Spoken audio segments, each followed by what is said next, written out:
परिचर्या के मूलभूत सिद्धांत में आपका पुनः स्वागत है। कल आपने पढ़ा था एनीमा के बारे में। हाँ, एनीमा। एनीमा क्या होता है कि गुदा मार्ग से जो औषधि दी जाती है उसको एनीमा कहते हैं। ठीक है, अब अपने पढ़ेंगे उसी के बारे में, जैसे गुदवर्ती। जब गुदवर्ती क्या होती है, सुपोजिटरीज होते हैं इसको। गुदवर्ती ठोस कोण के आकार की या अंडाकार पिंड है जो शारीरिक तापक्रम पर पिघल जाती है। गुदवर्ती स्थानीय उत्तेजना के रूप में कार्य करके श्लेष्मिक स्राव को बढ़ाती है तथा ग्लिसरीन गुदवर्ती, डल्कोलेक्स गुदवर्ती आदि तथा कुछ वर्तियां तंत्रिका के अंतिम भाग नर्व एंडिंग पर कार्य करने आंतर की क्रमांकुंचन गति को तीव्र करती है। गुदवर्ती को रेफ्रिजरेटर में रखना आवश्यक होता है क्योंकि यह कमरे के तापमान पर पिघल जाती है, जिससे उसे गुद मार्ग से प्रवेश कराना कठिन होता है। आपने देखा है गुदवर्ती के बारे में, कभी सोचा क्या?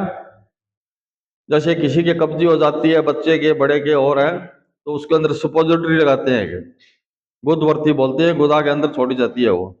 समझ गए?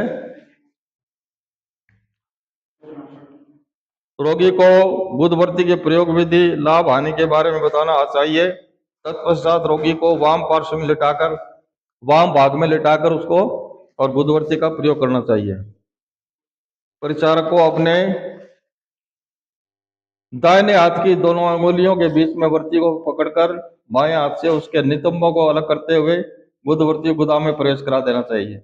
जैसे ही यह बाह्य संवरणी पेशी एक्सटर्नल सबिनकेक्टर म्यूकल्स मसल्स को पार करे, उसे तर्जनी अंगुली से आगे बढ़ाकर आंतरिक संवरणी पेशी इंटरनल सबिनकेक्टर मसल्स के बाहर करा देना चाहिए, अन्यथा यह वर्ती मलगू या एनन कैनाल से बाहर आ जाएगी। मतलब उसको अंदर लगा देना चाहिए, बाहर की तरफ नहीं, अंदर की तरफ। गुदवर्ती का भीतर प्रवेश कराने के बाद यह परीक्षण कर लेना चाहिए कि यह मलाशय की भित्ति के समीप है या मल के बीच में, क्योंकि गुदवर्ती मलाशय की भित्ति पर ही क्रिया करती है। जहां मलाशय होता है ना, बड़ी आंत, उसके पास में छोड़ देनी चाहिए इसको, यानी कि 2-3 इंच अंदर की साइड में, 2-3 इंच अंदर की साइड में। अब है, इसको 20-30 मिनट तक गुदवर्ती के भीतर रखनी चाहिए। कम से कम 15-20 मिनट अंदर रखोगे, जब जाकर के वो उसकी कब्ज है वो टूटेगी। ठीक है ना? अब है योनि प्रक्षालन। औषधि तरबों के बाद से योनि वेजाइना को धोना योनि प्रक्षालन कहलाता है। भग क्षेत्र से लेकर गर्भाशय गिरवा तक के भाग को योनि कहते हैं। ठीक है, जिसकी आकृति शंख नाभि के समान होती है, जो 3 आवृतों की होती है। योनि व्यापक रोगों में योनि प्रक्षालन का प्रयोग किया जाता है। भाई योनि का कोई रोग हो, उसको प्रक्षालन के लिए यह एनीमा की जरूरत पड़ती है। योनि प्रक्षालन यंत्र क्या है? इसको डकपॉट कहते हैं। इसमें एक एल्यूमिनियम का पात्र होता है जिसमें रबड़ या प्लास्टिक की नली लगी जाती है। इसमें कैथेटर लगा होता है जिसमें पेस्ट द्वारा लॉक किया जाता है। कभी कभी 50 ml की सिरिंज या फीमेल कैथेटर की सहायता से योनि प्रक्षालन करते हैं। भाई दोनों ही बात है, इसमें सिरिंज के द्वारा भी किया जा सकता है या कैथेटर के द्वारा भी किया जा सकता है। योनि प्रक्षालन यंत्र की कार्य विधि क्या है? सर्वप्रथम रोगी को लिथोटोमी स्थिति में लेटा देते हैं। क्वाथ को ठंडा होने के पर उस एल्यूमिनियम के पात्र में भर देते हैं। अब एक परिचारक उसे पकड़कर खड़ा रहता है। नली के दूसरे सिरे पर लगे हुए पेच द्वारा उसमें वायु निकाल देते हैं। स्पिरिट या सेवलन को रुई से भिगोकर भग प्रदेश तथा योनि को साफ करते हैं। पहले उसको स्टरलाइज करते हैं। ठीक है नहीं, उसका स्टरलाइज करते हैं, सेवलोन हो या स्पिरिट हो। इसके बाद नली या फीमेल कैथेटर को योनि में प्रवेश कराकर ऑन कर देते हैं। भाई आगे से अपन पहले बंद करते हैं, जैसे एक ड्रिप लगाते हैं तो ड्रिप लगाने से पहले उसको बंद करते हैं, फिर उसकी हवा निकालते हैं। हवा निकाल देते हैं, उसके बाद में फिर अपन ड्रिप लगाते हैं। उसी हिसाब से ये कैथेटर है या एनिमा है, तो एनिमा के अंदर हवा नहीं रहनी चाहिए, हवा निकालने के बाद में उसको लगाना चाहिए। अब ये जो दिया ना लिथोटोमी स्थिति, ये लिथोटोमी स्थिति का चित्र दिया हुआ है, देखो आप,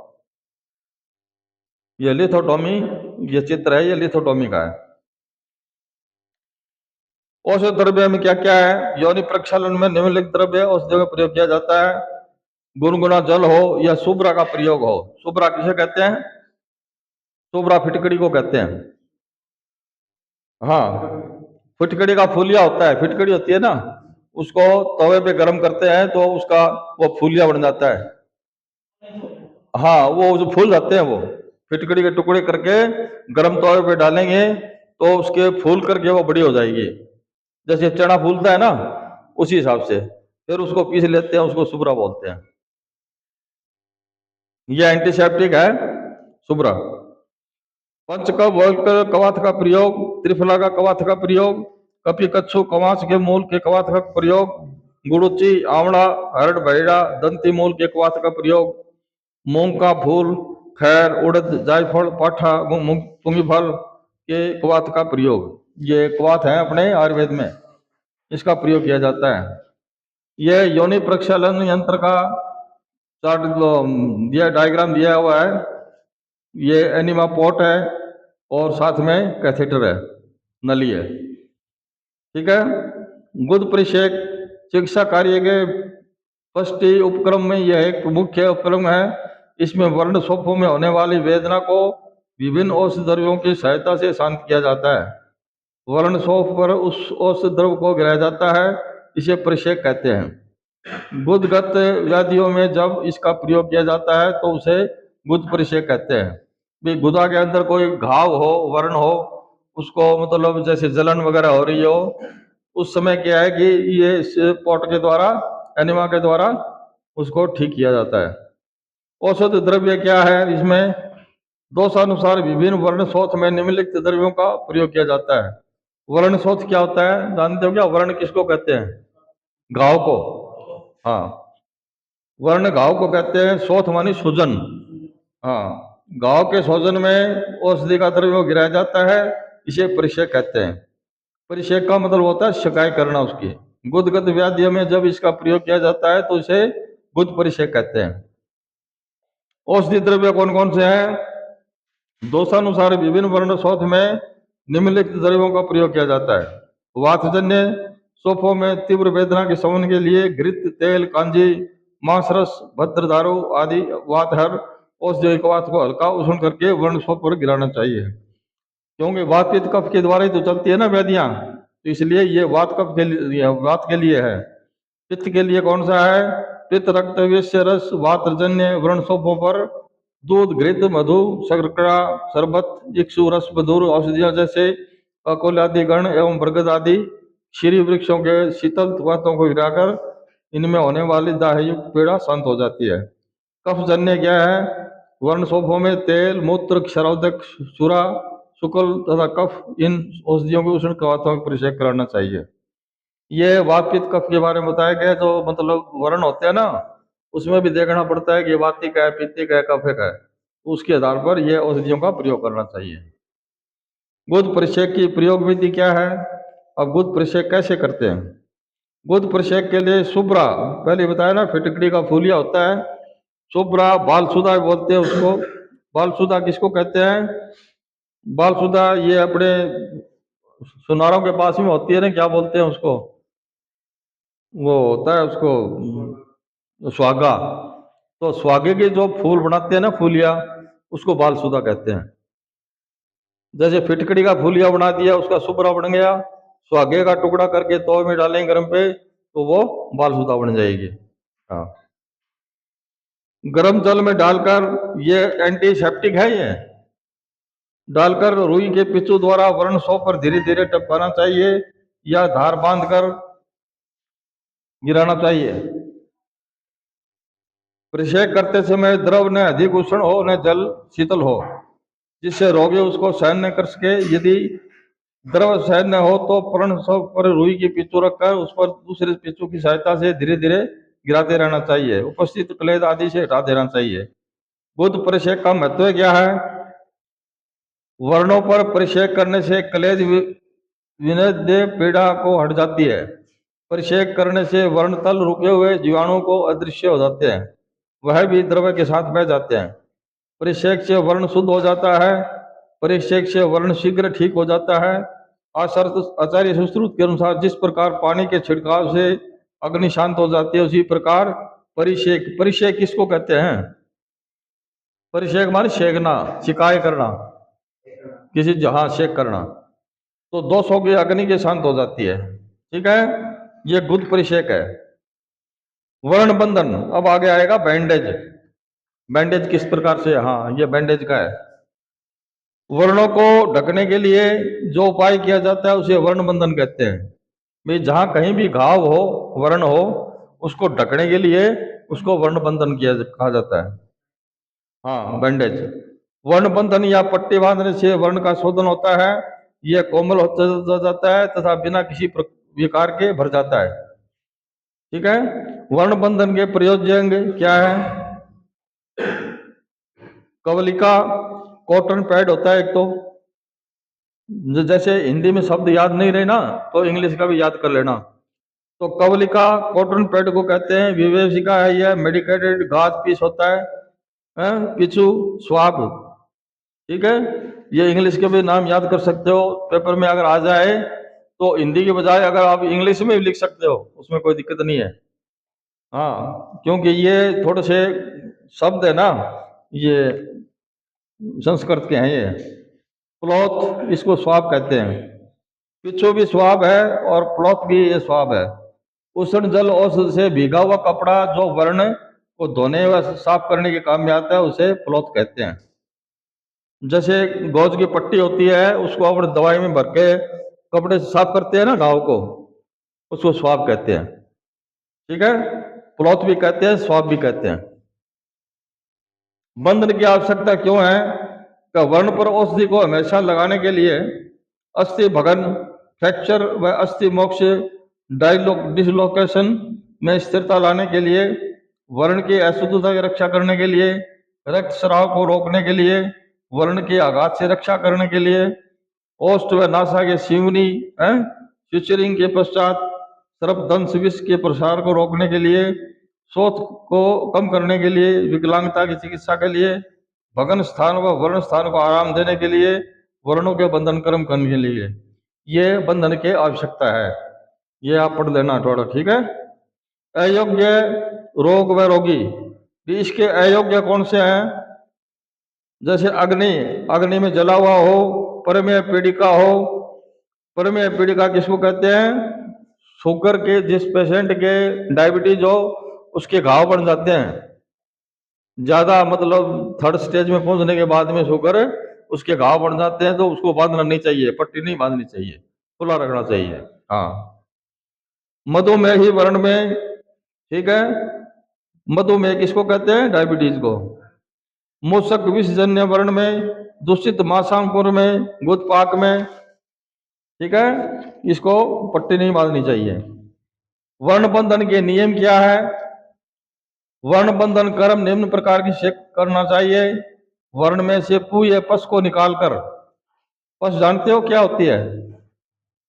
जैसे गांव के अंदर पस होती है ना, उसको साफ करके बाद में पट्टी बांधना चाहिए उसके। वर्ण को डिटोल, सेवलॉन, सिगरेट, गर्म जल, शुभ्रा आदि विसंक्रमित द्रव्यों से अच्छी प्रकार प्रक्षालन करना चाहिए। विकेशिका, गाज पीस पर औषध द्रव्यों का आवश्यकता अनुसार रखना चाहिए। गुहा युक्त वर्ण में वर्ती पैकिंग रखनी चाहिए। विवेशिका के ऊपर शुष्क कवलिका, कॉटन पैड रखना चाहिए। अंत में कवलिका के ऊपर पट्टी बांध देना चाहिए। भाई रुई लगा करके उस घाव पे और पट्टी बांध देना चाहिए, उसको कवलिका कहते हैं। ये संस्कृत के शब्द हैं, संस्कृत शब्द याद रखो, साथ में इंग्लिश के शब्द याद रखो, तो थोड़े आपको ध्यान रहेगा। वर्ण बंधन की विधि कैसे है? कि सर्वप्रथम गोलक पट्टी, रोलर बैंडेज बोलते हैं, दाहिने हाथ में इस प्रकार से पकड़े जिससे कि उसे वर्ण के ऊपर सीधे लपेटने से वह अपने से ही खुलती जावे तथा पट्टी के लपेट भीतर से बाहर को आना चाहिए। भीतर से बाहर को आना चाहिए। पहले पट्टी को वर्ण के समीप के स्थान पर लपेट कर स्थिर कर देना चाहिए, फिर उसे घुमाते हुए वर्ण के ऊपर ऐसे ले जाना चाहिए जैसे कि पट्टी सीधी अनुविध तथा असंकुचित रूप से बनी हो। इसके दूसरे घुमाव द्वारा पहले घुमाव का 3/4 भाग ढक लेना चाहिए। यहीं पर भी ध्यान रखना चाहिए कि बंधन वर्ण के किनारे आराम से आपस में जुटे नहीं। वर्ण विभीषिका तथा कवलिका कोई दर्द भाग बंधन से बाहर न जाए। बंधन की गांठ को ऊर्ध्व दर्द है, यह तिर्यक वर्ण के हटाकर बंधना चाहिए। ऋतु के अनुसार बंधन प्रत्येक दिन बदलने चाहिए। पट्टी बांधने का तरीका है वो बता देंगे आपको, पट्टी वट्टी मंगा लेंगे, उसके बाद में आपको बता देंगे कैसे बांधना चाहिए। ठीक है। बंधन का आकार, शरीर के विभिन्न भागों में भिन्न भिन्न प्रकार से बंधन बनाए जाते हैं। शरीर के जो भी भाग में पट्टी बांधेंगे तो किसी जरूरी थोड़ी है कि हाथ की चोट लगे, पैर में भी लग सकती है, गर्दन में भी लग सकती है, तो उसके पट्टी बांधने का तरीका होता है अलग अलग। 0.75 इंच का बंधन अंगुली शीशन के लिए, 1 इंच का बंधन होता है हाथ के लिए, 2.5 इंच का बंधन होता है भुजा सिर जंघा स्तन के लिए, और 3-4 इंच का बंधन होता है वक्ष उरु तथा उदर के लिए। ये पट्टियों के बारे में बताया गया है। पट्टी है ना, ये 75 इंच की भी आती है, 1 इंच की भी आती है, 2.5 इंच की भी आती है, और 3 और 4 इंच की भी आती है। ठीक है ना। अब बंधन के भेद क्या है, तो स्थानानुसार बंधन भेद शरीर के विभिन्न स्थानों के आधार पर बंधन के निम्नलिखित 3 भेद हैं। गाढ़ बंधन, एक तो होता है टाइट बंधन बैंडेज, और संबंध in between loose tight bandage, और सिल बंधन यानी लूज बैंडेज। ये मतलब एक तो ढीली पट्टी बांधनी है, एक थोड़ी टाइट करके बांधनी है। हाँ, एक से टाइट। गाढ़ बंधन, ये बंधन शरीर के मांसल भाग, कक्षा, वक्ष उरु एवं सिर जैसे विभिन्न स्थानों पर लगाया जाता है, जिस पर दबाव डालने पर वेदना नहीं होती।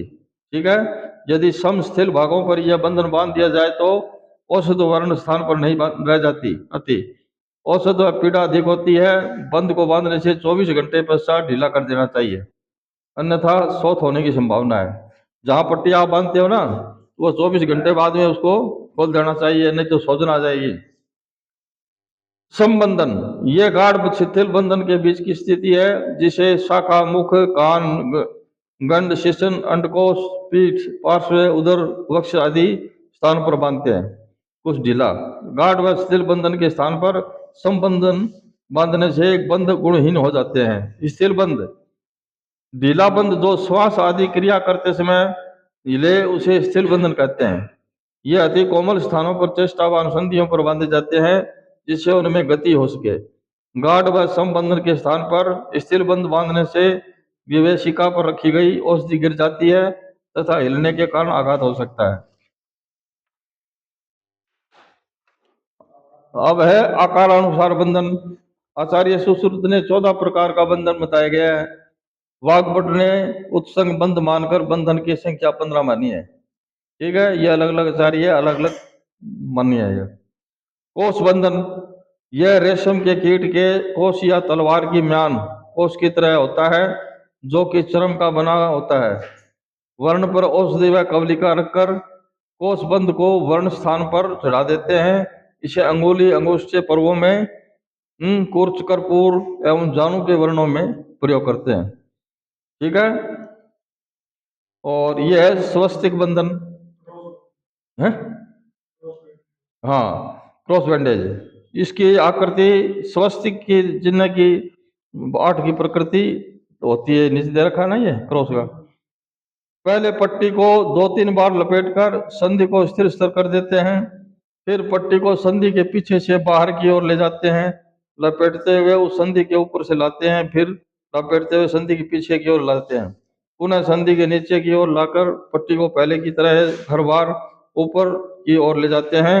इस प्रकार पहले लपेटे हुए का 3-4 भाग ढकते हुए बार बार इसी विधि से लपेटते हुए संपूर्ण संधि को ढक देते हैं, जिससे संधि की पट्टी बार बार लगाने से संधि से पीछे की ओर से स्वस्तिक क्रॉस का निशान बन जाता है।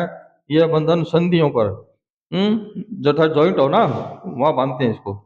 स्तन पर, भ्रू के मध्य, हाथ पांव के तलवों में बांधा जाता है। अब है परतौली बंध। यह जाल सदृश छिद्र युक्त तथा पर्याप्त ढीला होता है। इस बंधन को मेंढर ग्रीवा ललाट में बांधते हैं, जिससे यह संपूर्ण अंग को ढक देता है। इसके ढीला होने से मलमूत्र त्याग करने में सुविधा होती है। अब है दाम बंध और टेलेडेन बैंडेज।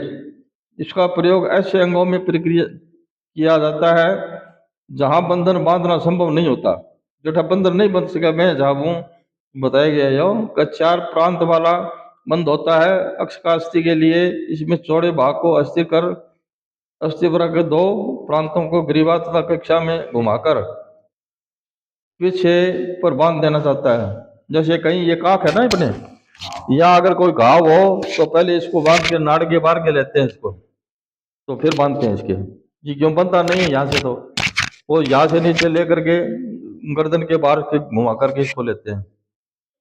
हाँ, अक्ष का अस्थि के लिए इसमें छोड़े चौड़े भाग को अस्थि में रखकर दो प्रांतों को ग्रीवा कक्षा में ही घुमाकर पीछ पर बांधना चाहिए। अन्य दो प्रांतों को दोनों कक्षाओं में से ले जाकर पीट कर बांध देते हैं।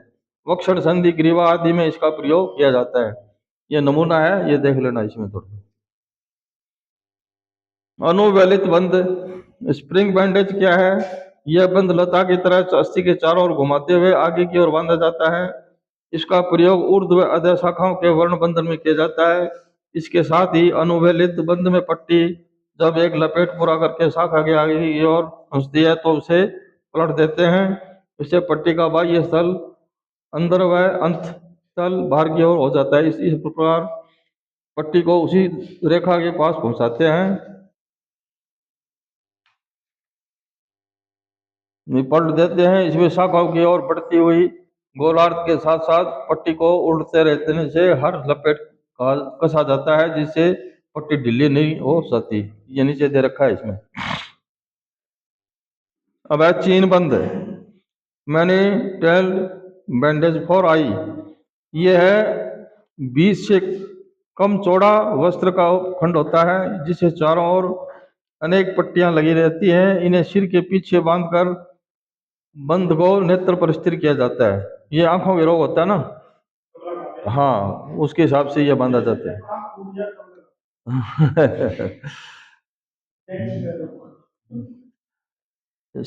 यह है खटवा बंद, फोर टेलेटेड बैंडेज। यह दाम बंद की तरह होता है, परंतु इससे मध्य का वस्त्र अपेक्षाकृत छोटे आकार का होता है, जिसके चारों कोणों पर एक एक पट्टी रहती है, जिसे सिर के ऊपर बांधकर मध्य वस्त्र खंड से वर्ण को ढक दिया जाता है। इसका प्रयोग अनुशंक प्रदेश एवं कंठस्थल में किया जाता है। पहले आंख बनाते थे ना, शुरू में पहले आंख बनाते थे, ऑपरेशन करते थे आंखों का। तो अब तो क्या है कि लेंस वगैरह डालते हैं, पट्टी की जरूरत नहीं है। पहले पट्टी बांधते थे आंखों पे। विविध बंधन। अब इस बंधन में एक आयताकार मध्य स्थित वस्त्र खंड होता है जिसमें प्राय 6 पट्टियां लगी रहती है। इसमें से 5 पट्टियों के ऊपर नीचे तथा तिर्यक से कक्षा आदि अंगों के पीछे के भाग में बांध देते हैं। फिर दोनों ओर शेष एक पट्टी को ऊपर की ओर घुमाकर सकंद की ओर ले जाते हैं तथा दोनों ओर से इन्हें ग्रीवा के पीछे लाकर बांध देते हैं। इसमें बंध नीचे नहीं गिर जाता। इस बंधन का प्रयोग उधर वक्ष तथा पीठ के वर्णों में किया जाता है। ये आपके प्रैक्टिकल का काम आएगा, जब प्रैक्टिकल होंगे ना तब ये समझ पाओगे। स्थगित का बंध, इस बंधन की आकृति स्थगित के तरह एक ओर से अधिक चौड़ी तथा दूसरी ओर से कम चौड़ी होती है। इसका निर्माण वस्त्र को एक ओर से अधिक तथा दूसरे ओर से कम काट कर करते हैं। इसका उपयोग अंगुली अंगुष्ठ मेंढर के अग्रभाग में किया जाता है। यह है वितान बंध। यह बंध सिर को वितान की तरह सभी तरह से ढक देता है। यह बंध निम्नलिखित प्रकार से बनाया जाता है। एक चौकोर वस्त्र खंड को सिर पर रखकर उसके 2 सिरे को माथे पर तथा 2 अन्य सिरों पर बांध देते हैं। ये हम बांध रखा ना इसमें इस तरह से। एक त्रिकोणाकार पट्टे लेकर उसका चौड़ा भाग माथे की ओर रखते हुए रोगी के सिर को ढक देते हैं। फिर आगे के दोनों किनारों को फिर से पार्श्व से होते हुए पीछे की ओर ले जाकर पीछे वाले किनारे को ऊपर से बांध देते हैं। अब पीछे वाले किनारे को गांठ के ऊपर घुमाकर सिर ढकने वाली पट्टी साथ सेफ्टी पिन से जोड़ देते हैं। दो पट्टी गोलकों को लेकर उनके किनारों को एक दूसरे से जोड़ देते हैं। तत्पश्चात एक पट्टी को सिर के ऊपर से पहले पीछे आगे ले जाकर पूरे सिर को ढक देते हैं तथा दूसरी पट्टी को सिर के चारों ओर इस तरह घुमाते हैं कि पहली पट्टी जब पीछे से आगे की ओर जाती है ललाट के ऊपर दूसरी पट्टी उसके ऊपर की लपेटते हैं। फिर जब पहली पट्टी पीछे की ओर जाए तो पीछे भी उसी दूसरी पट्टी के लपेट के दबाव दें। इस तरह पहली पट्टी के सिर के आगे तथा पीछे की ओर ले जाकर हर बार दूसरी पट्टी के लपेट में दबाते रहें। इस तरह करते हुए पूरे सिर को ढक देते हैं। अब यह पंचांगी बंद है। ये पंचांगी बंद बताया गया है इसमें।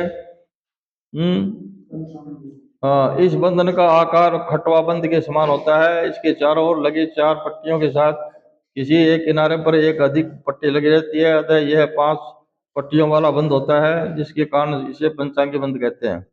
यह सिर मुख जैसे गोल स्थानों पर आसानी से बांधा जा सकता है। इसका प्रयोग अनुसंधि के च्युत होने पर तथा ऊर्ध्व जत्रुगत वर्णों में किया जाता है। ऊर्ध्व जत्रुगत किसे कहते हैं? नाड़ के ऊपर वाला हिस्सा। हाँ, ये ऊर्ध्व जत्रुगत कहलाता है। कहीं भी वर्ण या घाव हो जाए तो। हाँ, गोफना बंद।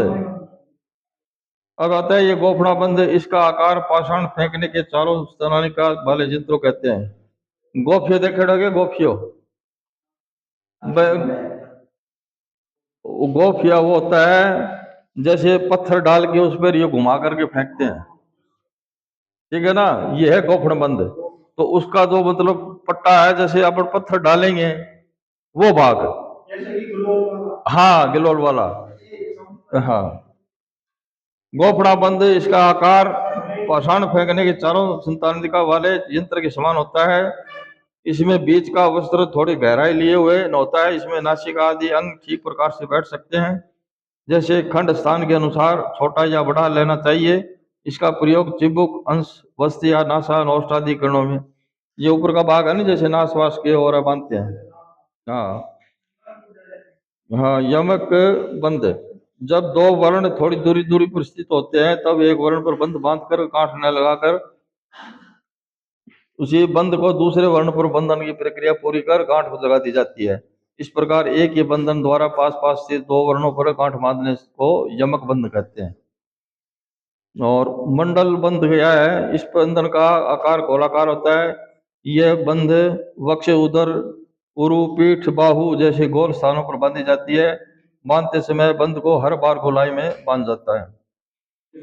हाँ, उत्संग बंध है। यह शिलिंग बैंडेज। भगन के कारण लटकी हुई बाहु को सहारा देने के लिए जो गांठ बांधी जाती है उसे उत्संग बंध कहते हैं। हाँ, लटके हुए बाहु में बंध का एक घुमाव देकर बंध के दोनों पार्श्वों को ग्रीवा के पीछे परस्पर इतना खींच कर बांध देते हैं कि बाहु का भार बंध द्वारा ग्रीवा पर पड़ने लगे। ठीक है। आजकल इस प्रकार के बंधन के लिए त्रिकोणाकार पट्टी ट्रिगुलर बैंडेज प्रयोग किया जाता है। त्रिकोणाकार बंध के दो सिरों को बांधकर इसे गले में डाल देते हैं तथा इसके लटकते हुए चौड़े भाग को में हाथ को डाल देते हैं। इसके लटकते हुए चौड़े भाग में हाथ को डाल देते हैं। फिर इसी तीसरे प्रांत से कर्पूर संधि को आच्छादित करते हुए इसे पीछे से आगे की ओर लाकर मुख्य पट से सेफ्टी पिन लगाकर जोड़ देते हैं। अच्छा, अब लिखा है कि वर्ण बंधन में परिचारिका का क्या कर्तव्य है? परिचारिका का क्या कर्तव्य है ये देखो आप। वर्ण बंधन करने से पूर्व पश्चात परिचारक को अपने हाथों को विषक्रमित द्रव्यों से धो देना चाहिए। जीवाणु जो है ना, सेवलोन वगैरह और है, उससे हाथ धो लेना चाहिए। रोगी के वर्ण को रुई के साथ सिप्रिट आदि विषक्रमित द्रव्य में भिगाकर अच्छी प्रकार साफ करना चाहिए तथा उसे ठीक प्रकार से सूखने देना चाहिए। वर्ण को अच्छी तरह दबाकर पुए आदि निकाल देना चाहिए। प्रयोग में ले जाने वाले यंत्र शस्त्रों को विसंक्रमित करना चाहिए। विसंक्रमित का मतलब क्या होता है? जीवाणु रहित। हाँ, वर्ण बंधन के समय बंधन को न अधिक ढीला न अधिक खींचकर बांधना चाहिए। वर्ण बंधन के पश्चात अपद्रव्यों को किडनी ट्रे आदि पात्रों में इकट्ठा कर बाहर जला देना या नष्ट कर देना चाहिए। विसंक्रमण ये अपन कल पढ़ेंगे। ठीक है।